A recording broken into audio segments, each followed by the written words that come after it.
বিশ্বে করোনায় প্রাণহানি ১২ লাখ ছাড়ালো। একদিনে ৪,৭৫,০০০-এর বেশি শনাক্ত নিয়ে আক্রান্ত ছাড়িয়েছে ৪,৬৩,০০,০০০। এদিকে দ্বিতীয় ধাপের করোনা সংক্রমণ রোধে ইংল্যান্ডে জারি করা হয়েছে ১ মাসের লকডাউন। শনিবার রাতে এই ঘোষণা দেন ব্রিটিশ প্রধানমন্ত্রী বরিস জনসন।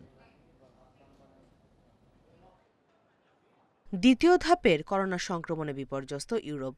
আক্রান্তের সংখ্যা ১০ লাখ ছাড়ানোয় শনিবার রাতে ইংল্যান্ডে ১ মাসের লকডাউন ঘোষণা করেছে ব্রিটিশ সরকার। তবে গতবারের লকডাউনের মতো এবার বন্ধ হচ্ছে না শিক্ষা প্রতিষ্ঠান। ২রা ডিসেম্বরের পর ধীরে ধীরে এই কড়াকড়ি তুলে নেওয়া হবে বলেও জানান ব্রিটিশ প্রধানমন্ত্রী বরিস জনসন।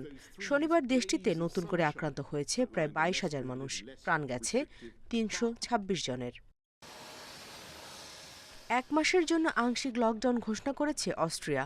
লকডাউন এড়িয়ে গেলেও সংক্রমণ রোধে কড়াকড়ি বাড়িয়েছে পর্তুগাল।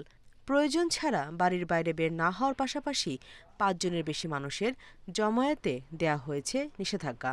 রোগীর ঢল সামলাতে হিমশিম খাচ্ছে বসনিয়ার হাসপাতালগুলো।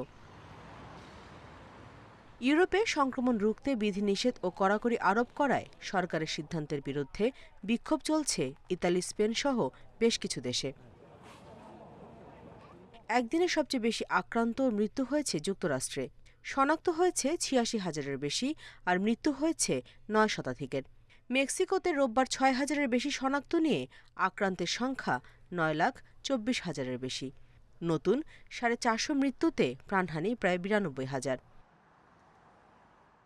ভারতে ৪৬,৭০০ নতুন শনাক্ত নিয়ে আক্রান্তের সংখ্যা ছাড়িয়েছে ৮১,৮২,০০০।